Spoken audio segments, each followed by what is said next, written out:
49ers get bad news with running back Elijah Mitchell. He's going to miss 2 months with a sprained MCL. What are the 49ers going to do about that? Who can step up? And going back and reviewing the film from the 49ers loss in week 1 against the Chicago Bears, what's the cause of the coverage bust? And how good or bad did young Trey Lance play in his first start as the starter at quarterback for the San Francisco 49ers? All that and more coming up right now. You are Locked On 49ers, your daily San Francisco 49ers podcast, part of the Locked On Podcast Network, your team every day.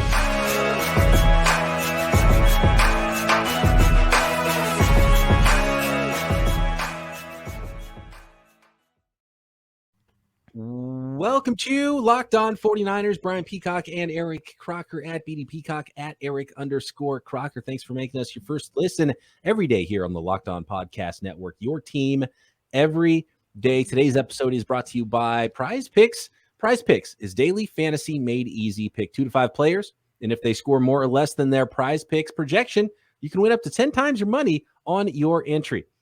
First-time users can receive a 100% instant deposit match up to $100 with promo code Locked On. That's prizepicks.com, promo code Locked On. All right, Croc, let's get into the film a little bit here after we talk about what is a pretty important injury, I think, for the 49ers with how well Elijah Mitchell was running the ball early in the game and how poorly the 49ers ran the ball once he was out with that injury. And I think the worst fears, I guess it could have been worse, could have been a torn ACL, but I think the 49ers were fearing or were hoping it could be something that was more like you miss a game, you miss a couple of games, but no. Looks like, according to Adam Schefter, that Elijah Mitchell's MRI came back with a sprained MCL, a grade 2 sprain, from what I understand, and that is going to sideline Elijah Mitchell for about 2 months. So 2 months is, we're talking about after the bye week, week 9 is when to expect Elijah Mitchell back at running back for the 49ers. So that's a devastating one because this is the top running back for a team that likes to run the football and wants to run the football. 49ers can't have nice things at the running back position, man, and it's tough. You see a guy like Elijah Mitchell, he starts off, extremely well, running the rock, looks fluid, and I was really excited. Didn't get to watch him during the preseason. He was kind of banged up and whatnot. He comes back, and he looks like he never just missed a step from what we saw last season. And next thing you know, again, when you're at the game sitting in the stands, it's not like you're just getting updates about injuries or guys leaving the game. So I didn't even know that he either stepped away or he was missing or anything. I had no clue until it's halftime and I'm checking my phone and I see Elijah Mitchell rolled out. I'm like, rolled out? Like, when the hell did he get hurt? And I saw the play and you can clearly see it. I don't know if there was a different way he could protect himself by taking that shot to the knee, and you see the way the knee bent. But it's unfortunate, and it's kind of been the theme to start his career, banged up, missing time. Hell, if you go back to his rookie year training camp preseason, people might forget this, but he didn't play until the very last preseason game because he was recovering from an injury. So that's something that he has to continue to try to figure out. How does he take better care of himself? Is there a different way he can protect himself? Again, the guy coming from the side and hitting that knee and it bent a certain way. Maybe there's nothing you can do, but it seems like a lot of these things continue to happen to him, and that's tough. It's a huge blow.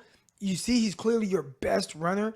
And now if you want any type of similar type of production, you got to put Deebo Samuel back there.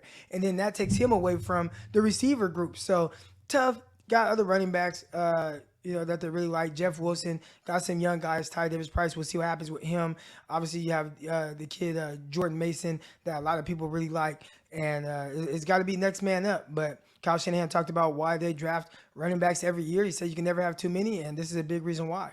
Yeah, it's pretty clear. The attrition at running back is crazy. And with Elijah Mitchell, he's going to get the injury-prone tag because he's had so many different injuries throughout his career. But at the same time, there's nothing you can do when a safety comes in at the end of your 11-yard run and crushes your knee, right? They're like, anybody's going to get hurt on that play. And in fact, it's kind of lucky in a way that they were on a wet and muddy field in Chicago, because if that's on, the turf in New York, for example, probably a much worse injury. That's probably his foot is stuck in the ground and that's a torn ACL or a torn everything. So that's just tough when a player comes in full speed at the side of your knee. And I don't think there's anything you can do about it. And I don't think you can say he's injury prone because of that. But when you start to put all these injuries together, you do get a little bit worried. Is Elijah Mitchell ever going to be able to carry the load for the 49ers and stay healthy? But then you look at past running backs, and it's just been the story with Kyle Shanahan and his running backs. Is it a Kyle Shanahan thing? I don't think there's really any answers for it. I don't think it's a weight thing either, because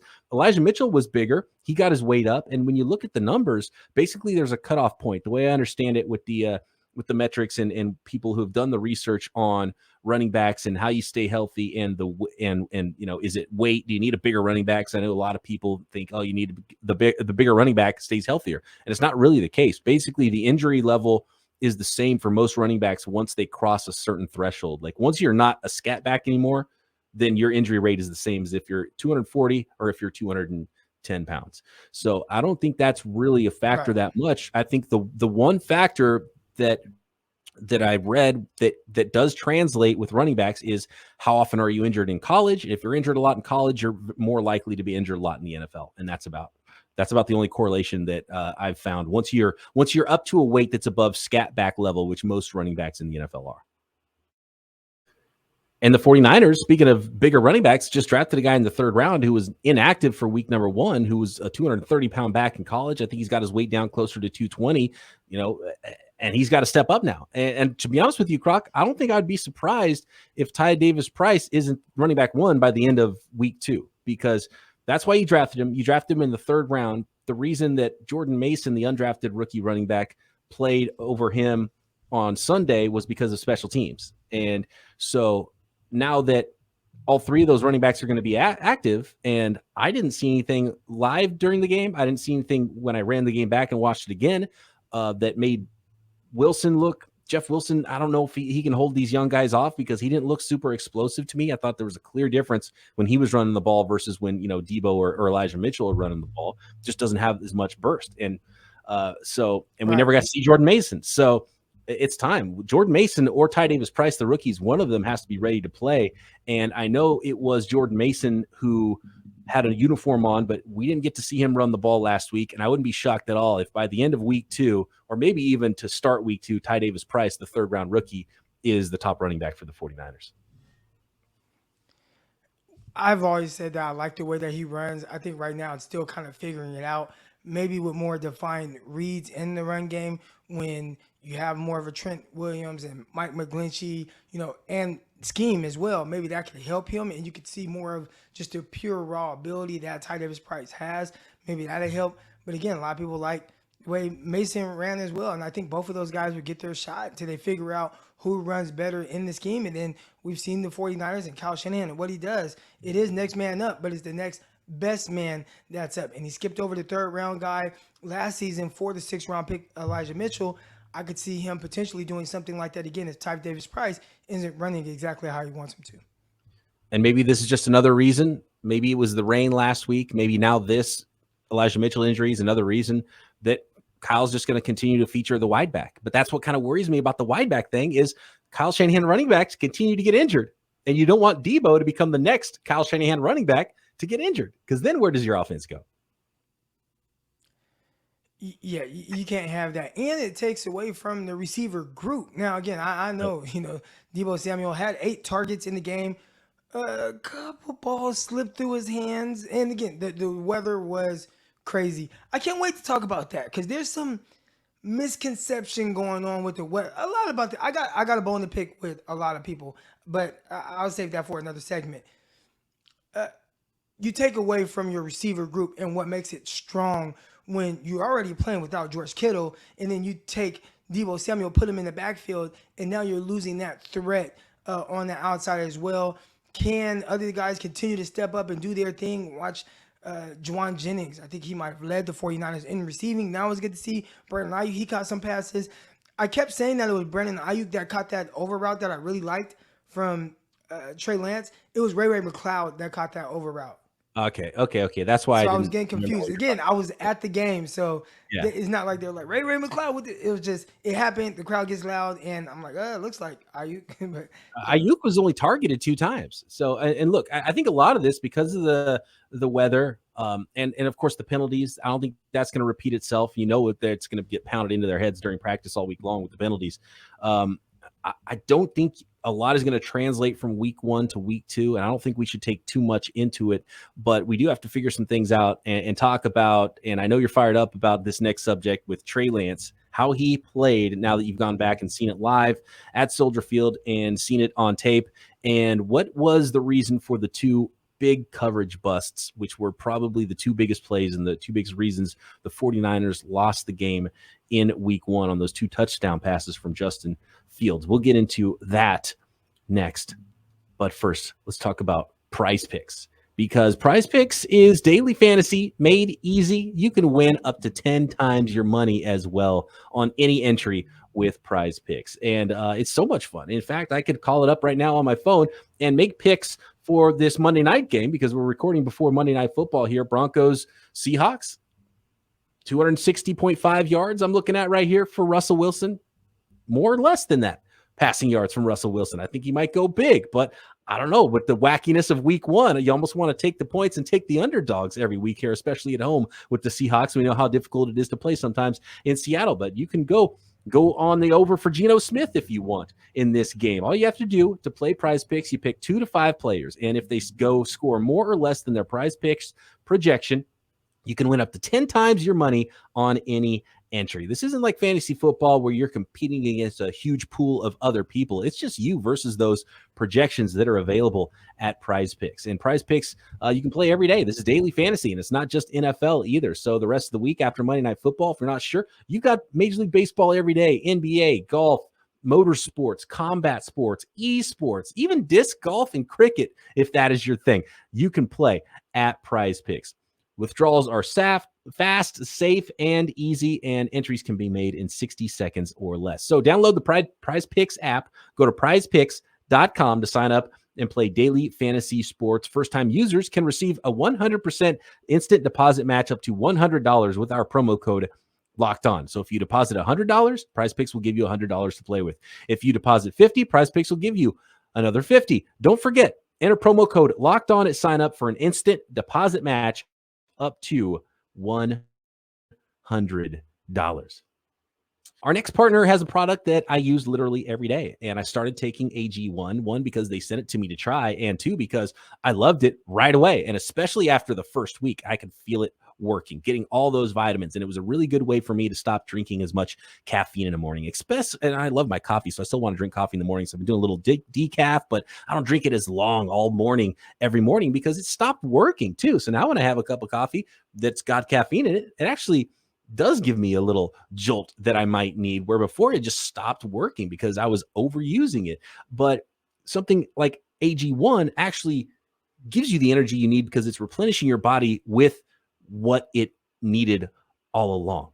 And with 1 delicious scoop of AG1, you're absorbing 75 high-quality vitamins, minerals, whole food source superfoods, probiotics, adaptogens that help you start your day right. It's super easy to take. You put 1 scoop in water, drink it, boom, you're done. First thing every morning, and you will feel so much better. I guarantee it. This special blend of ingredients supports your gut health too, along with your nervous system, immune system, energy, recovery, focus, and aging. So pretty much all the things are covered with 1 scoop of AG1. And when it comes to gut health too, a lot of people might be lactose intolerant and you can't utilize, yogurt or other things that you might want to use with probiotics. So this is a great way to knock that out as well every single day. So look, it costs less than the $3 a day too. So it's going to cost less than that coffee if you've got a cold brew habit that you hit on the way to work every single day. To make it easy, Athletic Greens is going to give you a free 1-year supply of immune-supporting vitamin D and 5 free travel packs with your first purchase. All you have to do is visit athleticgreens.com/NFL Network. Again, that is athleticgreens.com/NFL Network to take ownership over your health and pick up the ultimate daily nutritional insurance. Okay, Croc, let's get into this. After further review of 49ers Bears week 1, taking a look at the film, maybe getting a little bit better angles of things mixed with what you saw live and in person, knowing what it felt like with that rain coming down on you during the game, and you didn't even have to play in it. What do you think about young Trey Lance? How did he play in week 1? Was he the reason that the 49ers lost that game? Was he just completely outdueled by the quarterback on the other side, Justin Fields? Did the 49ers make the wrong pick in the 2021 NFL draft, Croc? Yes and no. In the sense of, was Trey Lance outplayed? Trey Lance, and again, I saw it live, and I saw what it looked like, and it looked like Trey Lance was having the better game from like the pocket, throwing passes, completing, drive throws, big throws. Like that looked better from Trey Lance watching it live. Now, the things that stand out to most people are the 2 busted coverages, and Justin Fields was able to capitalize on those. And I said it yesterday live when we were on. When it comes to kind of putting the team on your back, Justin Fields made those plays. Regardless if it's busted coverages or not, he made the plays that were there for him to make in that sense. Outside of that, it is hard to find any other time in that game where I felt like, outside of the end, when I thought Trey Lance in the fourth quarter struggled. Now, of course, I think most people would tell you the weather was extremely bad during that fourth quarter. But for the most part, just watching guys drop back, make throws, and then what he was doing with his legs. There's certain plays I kind of forgot while watching it live, and then you go back and you watch and you see it. 3rd and 13, Trey Lance makes a play with his legs, first down. He did that several times. Set them up in the 4th and 1 with his legs. Coach Shanahan decided not to go for it. I thought for Trey Lance, especially, I watched it live. I saw the throws he was making. He looked very comfortable from the pocket. He delivered strikes to all levels. 3rd downs, he's completing passes. It looked good. And you didn't get that sense at all from Justin Fields. And my bone is everybody's jumping on this kid, Trey Lance. Everybody. And again, if you just look at the box score, not great. I'd admit it. Not great. Doesn't look great at all. And I think a lot of the fourth quarter had to contribute with that. But what it looked like early on, and again, the situations aren't going to always be ideal. Trey Lance has to figure out a way to win in those type of elements. He has to. I always say it comes down to quarterback, got to make a play. And he didn't make a play. So I put that on him, and I give Fields the plus in that scenario. But gosh, the way people are acting about this, wild. I'm blown away by it. I definitely didn't think I would see a lot of what I've seen so far. And I'm glad that some people have kind of stepped up in defense of Trey Lance. And it started with my guy, Benjamin Solak, friend of the podcast. He's been on here. Did you see Ben's tweet? I did not see Ben's tweet. Well, first of all, the throw I was telling you about, and it was the best throw.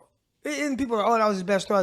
Well, yeah, that was his best throw. Look at that. Look at what he did with the throw. Of course, that's his best throw. He layered it over 2 defenders. One guy coming from this side, another guy coming from this side. Safety over the top, and throws it in between both of those guys. I was lined up with that throw. It looked amazing in person. It looked even better when you see the back view on all 22. Great throw.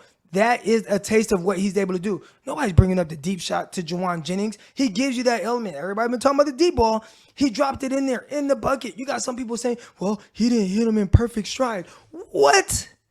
They nitpicked this kid to death, and I have never seen anything like it. I have never seen anything like it, where he's on the same field as Justin Fields, and Justin Fields on a play-to-play basis did not play better than Lance. He did not complete tighter window throws down the field. He was overthrowing guys out of bounds. Like, I am so confused by this. And after watching it, it further kind of confirmed what I thought. Fourth quarter, not great. I'll give Fields a couple plays in that. Over in the entirety of a game and just watching what those guys did and didn't and how they looked in the pocket, I don't even think it was close. Now, there were a couple plays that I started, I watched back and I see. And I remember how I felt in the moment. There was an early 3rd down play where Trey Lance kind of bounced around. He stepped up, stepped back. Then he kind of it looked like he wanted to run maybe. Then he kind of just threw a ball and they kind of went at somebody's feet or something like that. And I remember looking at my brother and saying, I think he wanted to run that, but then he didn't last minute and he kind of just threw it and it was a bad pass. That's bad. That is bad, right? And you would hope that he'd improve on those type of things. But again, he completed strikes. Strikes, 3rd down, step up. Step up in the pocket, complete a strike downfield. It looked good to me throwing the ball, and I was actually more impressed with his location, watching it even more, like watching it back. And it made me even more confused with what the hell is everybody talking about? Again, making plays was late. Led the 49ers in rushing. Led the 49ers in passing. I'm sorry I'm going on a rant here, but I'm seeing it from all, like, this kid is getting it from everywhere. Colin Cowherd, I listened to him on Sirius Radio driving in from after I got him from the airport coming from Chicago. I'm listening to Colin. He's like, oh, yeah, I was right. I'm starting to see a trend. Not very accurate. I'm like, not very accurate? If you want to say, okay, fourth quarter when he's throwing the ball, he wasn't accurate, okay. Throughout this game, I thought he was extremely accurate. I don't get it. I don't get the narratives and the constant everyone. I think it's Devil Bevel, wherever his name is, and he's like, Trey Lance just doesn't get it from any aspect of playing the quarterback position. I'm watching this. One of my former coaches calls me. He says, Croc, what the hell are they talking about with Trey Lance? I'm gonna go beat some people up. I don't get. I'm like, dude, I don't know. I have no idea. But I'm looking at this throw over and over that Benjamin Solak posted, and he says, I'm wondering how. This is what he said. He posted a few clips from the game. But he says, I'm wondering how many people making comments on Trey Lance's future this morning also watched him play the game of football. And he followed up with one other thing here, where he said, finish the Niners film. 49ers absolutely clearly 100% do not have a Lance problem. Again, I will repeat that. Finish the Niners film. 49ers absolutely clearly 100% do not, in capital letters, have a Lance problem. Had some rough plays, had some great plays, fine debut. They do, in caps, have an interior offensive line problem. Constant interior pressure, missed blocks in the running game. Lance's legs saved them from an even worse day. And I respect the hell out of Benjamin Solak because of the work that he puts in and the detail, and everybody, like, he goes into detail with all this stuff we have on his pod. He is really good at what he does. I don't understand it. I have my brother with me. He's a Steelers fan. He's in the stands watching, and he's like, bro, what are these people talking about? And he's not on social media really, but he hears Colin Cowherd, and he said, what is Colin Cowherd talking about right now? I'm like, dude, that's everybody right now. Sorry for the rant, guys. Everybody listening, I apologize. All right. Well, I don't get the attack on this young kid. I do not get it. I have some more thoughts on that and maybe a rebuttal for you, and we'll see what you think about this. But I don't disagree either with anything that you're saying about Trey Lance. And it was a sloppy game, clearly. He made some throws. Like that's what throws. I mean, yeah. My guys, Haberman and Middlecoff, they say this above replacement throws. He made some above like just throws, darts in the weather. And I remember looking at my brother like, man, he's slinging in this weather. Because the weather wasn't good. And they're watching it from TV. I see some people on social media and they're like, oh, it only rained at the end of the game or something. I'm like, what are y'all talking about? First of all, it was raining all game. It was on and off. There was like a brief moment at some point in the game where maybe there wasn't any rain at all. But for the most part, there was always some type of precipitation falling. For the most part, it was raining. And it was really bad before, and that's why the field got like that. And even then, the rain kept coming down. And then later, it just turned into a tsunami out there. But it's like, what? Like, the elements for both teams was not great. Oh, yeah. And it was wet. The difference was the 49ers committed third down penalties on defense, while Chicago did not. There's misplays by both guys. Trey Lance missed the throw, whatever. But the biggest difference was you got off the field on third down and you committed a face mask. You got off the field on third down, but you committed a defensive holding or a late hit, roughing the passer. Like, that was the difference. Not anything else in the sense of how it should have been or could have been a win-loss. I got more thoughts on that next. We got to talk about the coverage bus as well, which went a long way to beating the 49ers with those 2 touchdown passes in the second half for Justin Fields and the Chicago Bears, Croc. But how about the 49ers at 0-1 as 9-point favorites in week 2 against the Seattle Seahawks? BetOnline.net is your number one source for all your pro and college football betting needs and sports information this season, and you think the 49ers are going to bounce back in a big way, maybe win by double digits against the Seahawks in their home opener next week, you can go lay down some cash on that one at BetOnline. Find all the latest football league developments, game matchups, news, including this year's lines for week number 2 and beyond. BetOnline is also your continued source for not just sports wagering, but information as well. You can do live betting. You bet on esports. There's scores, information, podcasts. There's everything at BetOnline. It's the fastest and easiest way to check in on all your favorite sports and events, including Major League Baseball, MMA, boxing, and golf. So get over to the website today. Use your mobile device to learn more about the trends and action at BetOnline, where the game starts. Okay, Croc, a couple of things there, and I totally agree with you. When you watch, especially in the first half of the game, Trey Lance was much more in control of the offense, getting to your back foot, making your read, throwing the ball from your pocket to a receiver, and completing a pass. Justin Fields couldn't do anything in the first half. Part of it was because his receivers are kind of bad. Part of it was because their offensive line was getting beat by the 49ers defensive line. I think maybe the entire game, maybe Justin Fields hit 2 receivers where he actually just dropped back, made a read in timing, and hit a wide receiver from the pocket.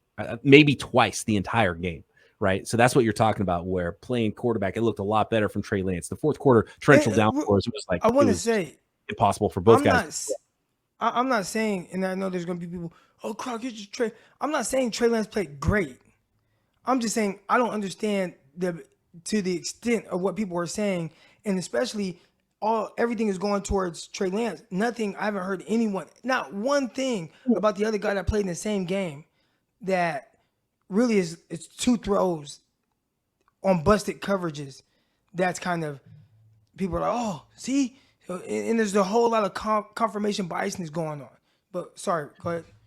Yeah, and so with Justin Fields too, and he made plays. They just weren't like, I'm in the pocket, I'm making a read, and I'm making a throw. And look, I know the balls were squirting out. I think both quarterbacks made bad throws even before that fourth quarter. But Justin Fields made a lot of plays too. He's dynamic as a runner. He's getting out of the pocket. He's running for first downs. He's making plays. When he got out of the pocket, that caused problems for the 49ers. They bust the coverage. They get off of Dante Pettis, and then Justin Fields, to his credit, finds it, and he makes the throw. So he made plays, and they won the game. So clearly he can do those things, and he's a really good player, and neither one of those guys quit, and I think there's a really bright future for both those quarterbacks. They both clearly have things they need to work on. For Justin Fields, it's really the timing, getting the ball out and making his reads quicker and getting the ball out, and he's causing himself some sacks. Did a lot last year. I think it's looking a little bit better this year, but then, with the weather, made everything. Real quick, Peacock, I just looked at the box score. Okay. All right, you talked about Justin Fields getting outside the pocket, making plays with his legs. Yeah.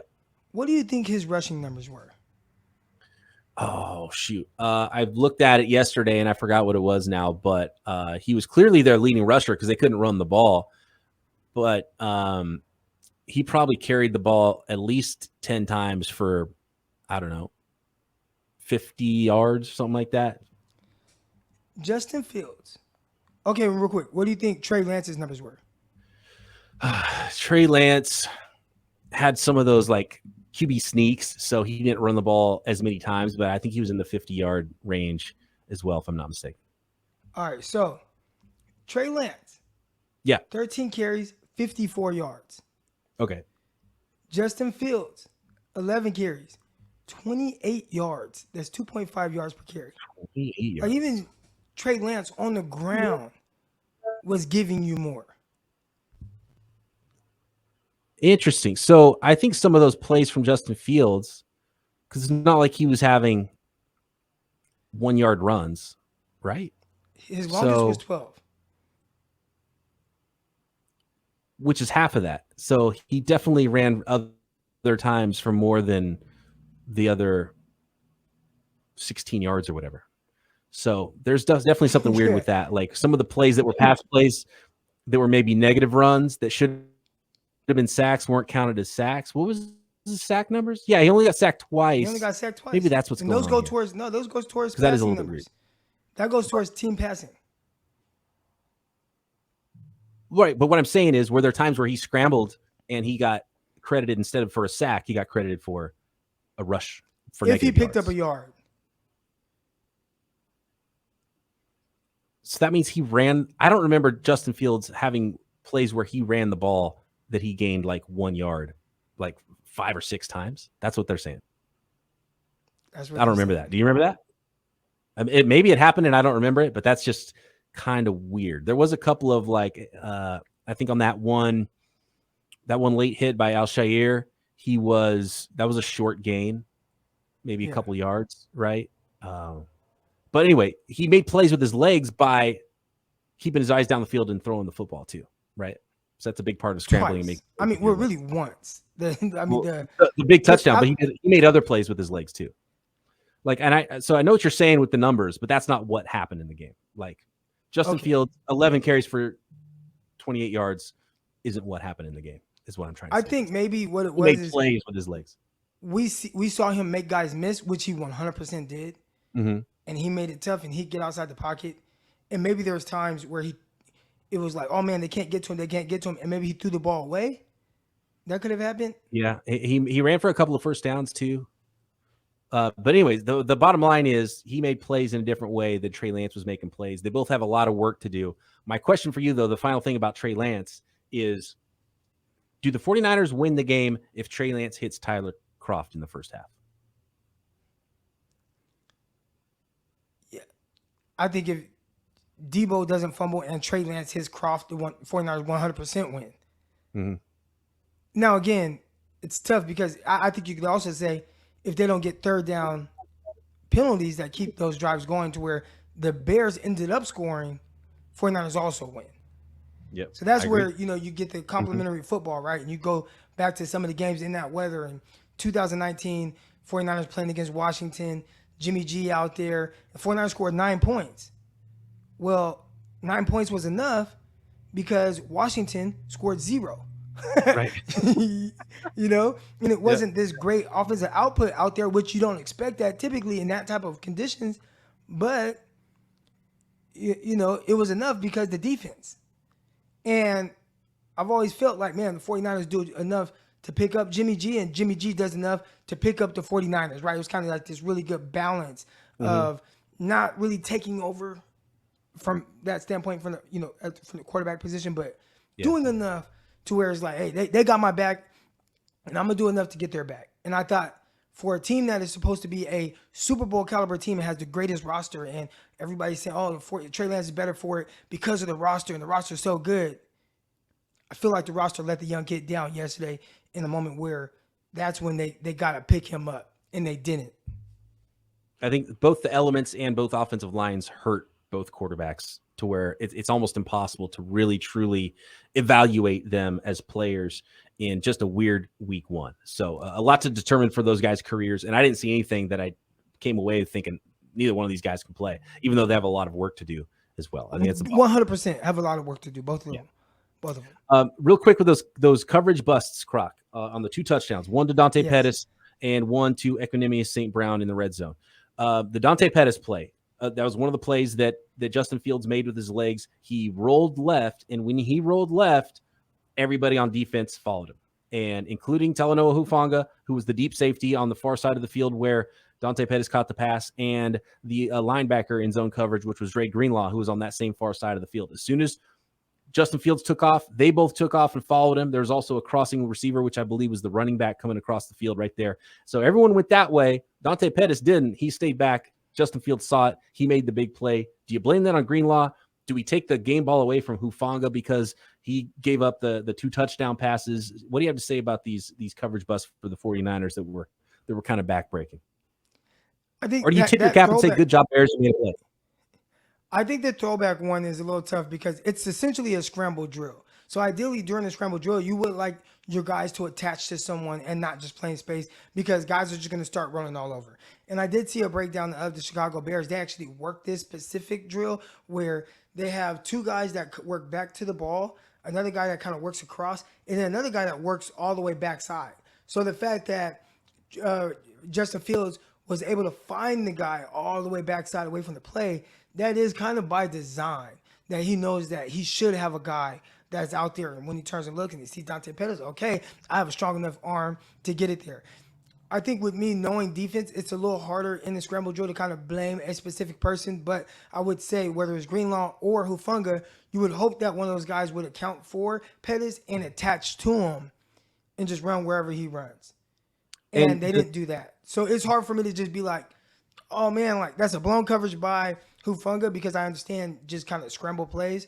But I'd be curious to know who the coaches hold accountable for that. Yeah, I would say that Hufanga's kind of got to stay back and recognize that, because everything's in front of him and you're the safety on the side away from the scramble. You've got to trust your other guys to make the play. And but it is difficult. I totally understand that. Now, and you don't want to take away from Hufanga's aggressiveness, because that's what makes him so good coming up and making plays too. And if Justin Fields goes and scrambles and Hufanga can't get there in time, then, you blame Hufanga for that too. So you're putting tough stuff there.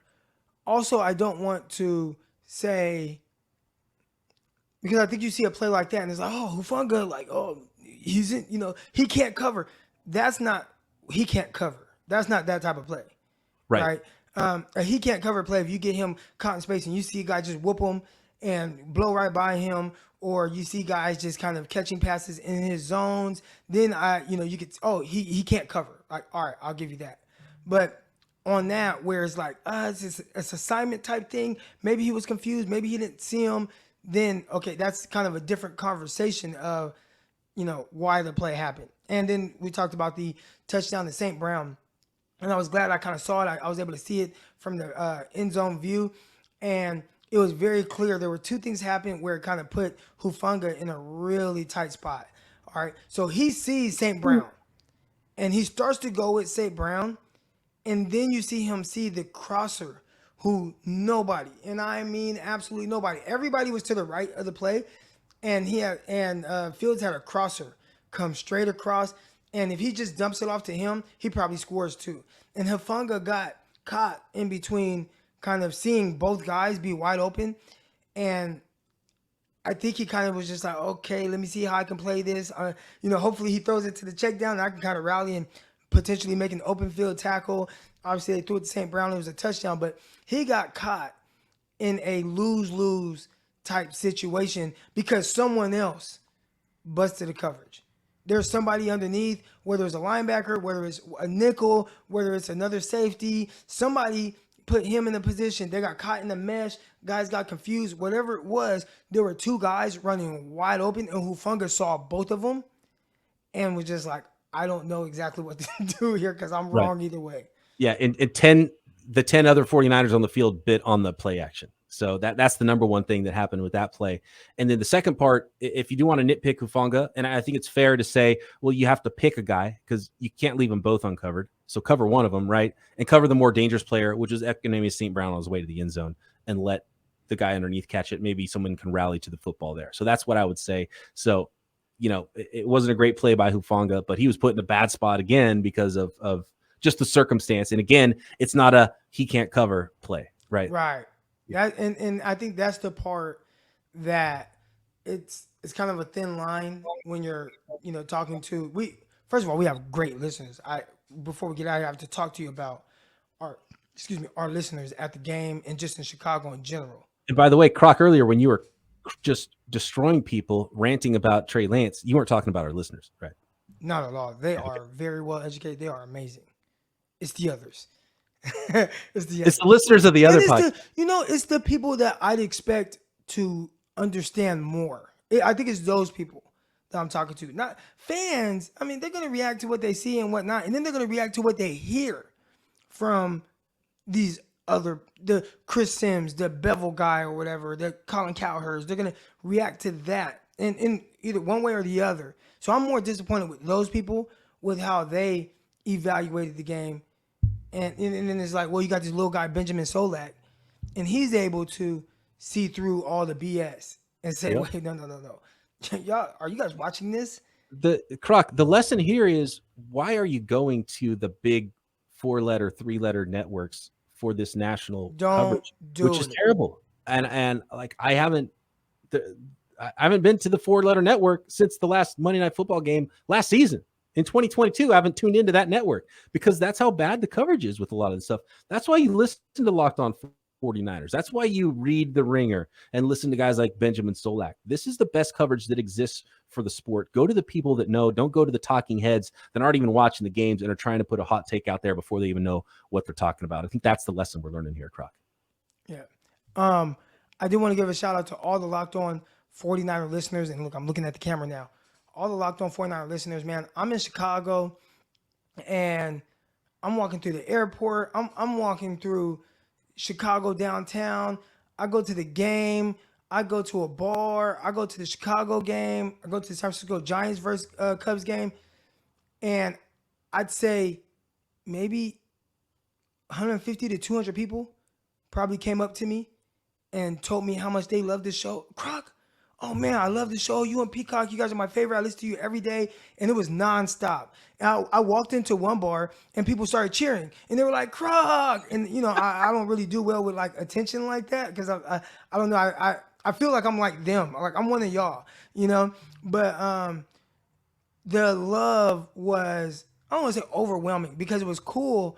For me, it was cool to see how much people truly appreciate the coverage that you and I bring. And I wish you were there to experience that. And I know you haven't. I've experienced that at other games. I think this was like the biggest that I've experienced it. And I'm like, Peacock has to get the, and people ask for you. Where's Peacock? Why isn't he here? I'm like, man, this dude just bought a house in San Francisco, man. He'll one day he'll be ready. But it was so great, just how they, you know, the reception. And you know, we see comments in on YouTube sometimes, and people can get a little weird or whatever.